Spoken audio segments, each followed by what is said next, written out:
दोस्तों नमस्कार। Study with Anand YouTube channel में दोस्तों आज हम आपके लिए एक नया टॉपिक लेकर आए हैं जो आपके सीटेट एग्जाम से महत्वपूर्ण होता है। इसमें से कभी कभी प्रश्न पूछे जाते हैं। तो एक छोटा सा टॉपिक आप देख रहे होंगे, ब्रूनर का संज्ञानात्मक विकास का सिद्धांत। ब्रूनर महोदय एक अमेरिकी मनोवैज्ञानिक थे।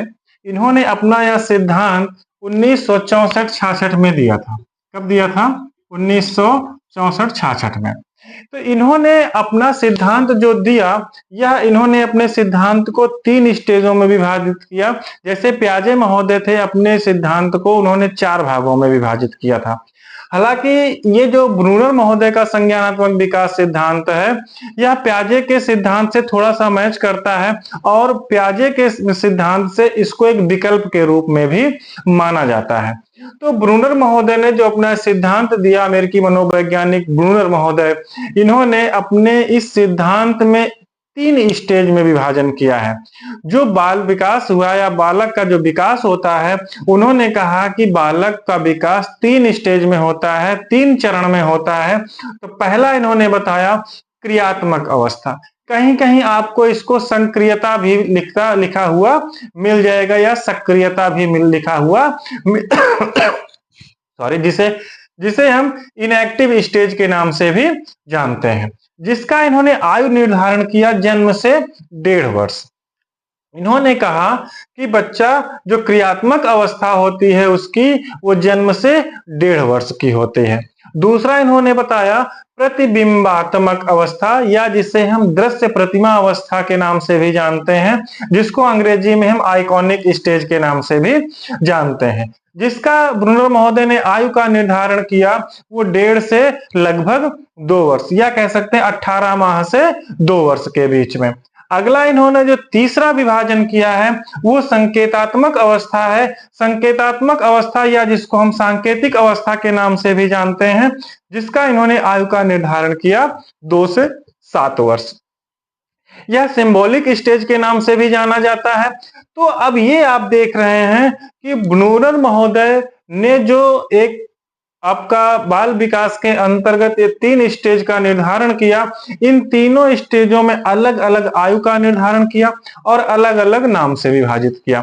अब हम देखते हैं कि एक एक में इसके लक्षण कैसे हैं। जैसा मैंने कभी आपको पढ़ाया था, प्याजे में आपने देखा होगा, इसी प्रकार से आप अब देखेंगे ब्रूनर महोदय का जो क्रियात्मक अवस्था है, या जिसको सक्रियता के नाम से भी जानते हैं या इनएक्टिव स्टेज के नाम से भी जानते हैं, यदि बच्चा जन्म से 1.5 वर्ष का है तो उसमें क्या क्या चीजें दिखती हैं। तो हम एक एक को अब थोड़ा समझने का प्रयास करते हैं। तो सबसे पहला जो हमारा इसमें इनएक्टिव स्टेज आता है, जिसके आयु का निर्धारण होता है जन्म से 1.5 वर्ष। तो बच्चा अगर जन्म से 1.5 वर्ष का होता है, एक चीज और देखते हैं, ब्रूनर महोदय का जो पूरा सिद्धांत बना, जो संज्ञानात्मक विकास का सिद्धांत बना, इसमें ब्रूनर महोदय ने बहुत ज्यादा इन्होंने 2 बिंदुओं पर विचार करने का प्रयास किया था, या 2 बिंदुओं पर ज्यादा इन्होंने खोज करने का प्रयास किया था। पहला इनका था कि शिशु किस ढंग से अपनी अनुभूतियों को मानसिक रूप से बताते हैं। क्या है कि शिशु किस रूप से अपनी मानसिक शक्तियों को दूसरों तक प्रस्तुत करते हैं, ये पहला था।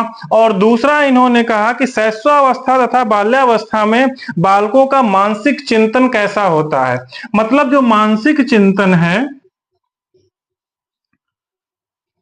मानसिक चिंतन, ये शैशवावस्था में और बाल्यावस्था में किस प्रकार से होता। पहला तो मतलब इन्होंने इस पर ज्यादा खोज करने का प्रयास किया, और दूसरा इन्होंने कहा कि जब शिशु जो है, जो बालक है, वो किस ढंग से अपनी अनुभूतियों को मानसिक रूप से बताते हैं। मान लीजिए उनकी कोई अनुभूति है, किसी चीज का अनुभूति हुई है, तो किस प्रकार से प्रस्तुत करते हैं। पहला इन्होंने बताया कि अनुभूति, अपनी मानसिक अनुभूति, मतलब मानसिक अनुभूति को किस प्रकार से प्रदर्शित करते हैं। पहली खोज की प्राथमिकता इन्होंने ये दी, और दूसरी प्राथमिकता इनकी खोज की रही कि मानसिक चिंतन कैसे होता है बाल्यावस्था में और शैशवावस्था में। यदि बच्चा शैशवावस्था में है और बाल्यावस्था में है तो उसका मानसिक चिंतन कैसा होगा। इन 2 बिंदुओं पर ही खोज करना इनका एक महत्वपूर्ण उद्देश्य रहा।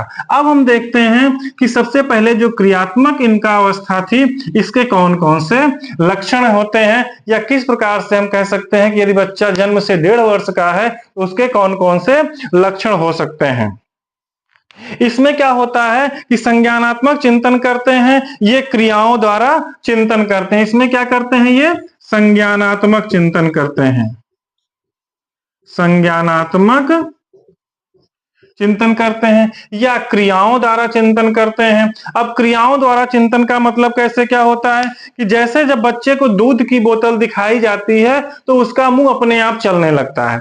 बच्चा जन्म से भी 1.5 वर्ष का है तो इनके अवस्था के अनुसार जब बच्चे दूध की बोतल देखकर शिशु द्वारा मुंह चलाना होता है, या हाथ पैर फेंकना होता है इत्यादि, साइकिल चलाने लगता है बच्चा, ये सब क्रियाएं किसके अंतर्गत आती हैं, वो क्रियात्मक अवस्था या संक्रियता अवस्था के नाम से जो जानी जाती है, उसके अंतर्गत ये सारे लक्षण देखने को मिलते हैं। ये पहली थी क्रियात्मक अवस्था। दूसरा क्या आता है आपका, दृश्य प्रतिमा, या जिसको हम प्रतिबिंबात्मक अवस्था के नाम से भी जानते हैं। दूसरा क्या है आपका, प्रतिबिंबात्मक अवस्था, या जिसको हम दृश्य प्रतिमा के नाम से भी जानते हैं। प्रतिबिंबात्मक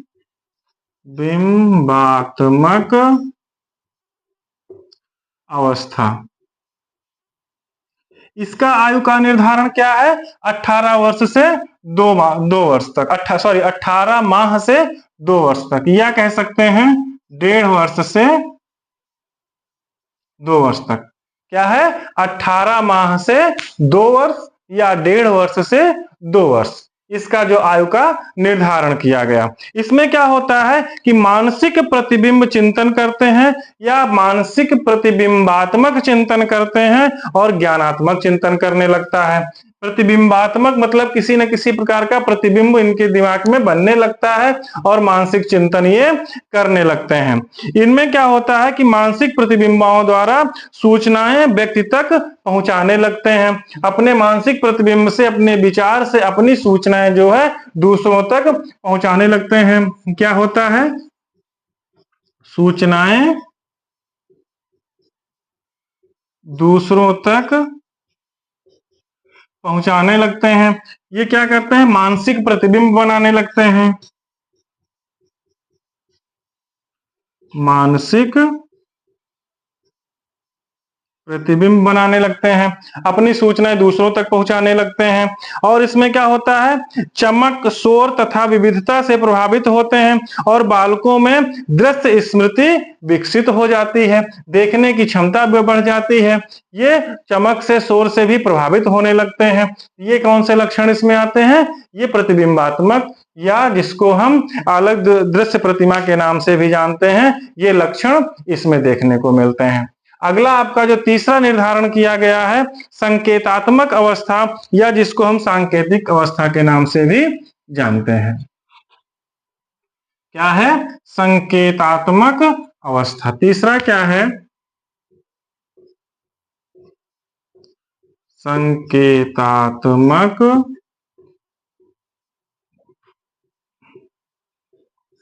अवस्था। संकेतात्मक अवस्था का आयु निर्धारण क्या किया गया है, इसको 2 से 7 वर्ष बताया गया है, 2 से 7 वर्ष तक बताया गया है। अब इसमें बच्चा क्या करने लगता है, इसमें बालक भाषा के व्यवहार द्वारा अपनी अनुभूतियों की अभिव्यक्ति करने लगता है। भाषा के द्वारा, विचारों के द्वारा अपनी अनुभूतियों को व्यक्त करने लगता है, अपने विचारों को व्यक्त करने लगता है। उसकी एक भाषा हो जाती है, वो अपनी भाषा में लोगों को, चीजों को बताने लगता है, अपने अनुभवों को लोगों को बताने लगता है, अपनी भाषा में लोगों को बताने लगता है, अपनी अनुभूतियों से लोगों को बताने लगता है। और गणित के संप्रत्यय, सूत्र, गणना वो सीखने लगता है, गणितीय सूत्र या गणनाएं सीखने लगता है। गणितीय सूत्र या संप्रत्यय या संक्रियाएं या गणनाएं वो अब इस अवस्था में सीखने लगता है। ये सब चीजें आपको इसके अंतर्गत देखने को मिलेंगी। किसके अंतर्गत, संकेतात्मक अवस्था के अंतर्गत। तो ये आपका ब्रूनर का जो 3 अवस्थाएं बताई गई, तीनों अवस्थाओं का जो आयु निर्धारण था, जन्म से 1.5 वर्ष, 1.5 से 2 वर्ष और 2 से 7 वर्ष। पहला क्या था? सबसे पहला आपको क्या बताया गया? संक्रियता, या जिसको हम सक्रियता के नाम से भी जानते हैं। इसका आयु का निर्धारण क्या था? जन्म से 1.5 वर्ष। दूसरा क्या था? दृश्य प्रतिमा, जिसके आयु का निर्धारण क्या था? 1.5 से 2 वर्ष। फिर आपका तीसरा क्या आता है? संकेतात्मक अवस्था, जिसके आयु का निर्धारण क्या था? 2 से 7 वर्ष।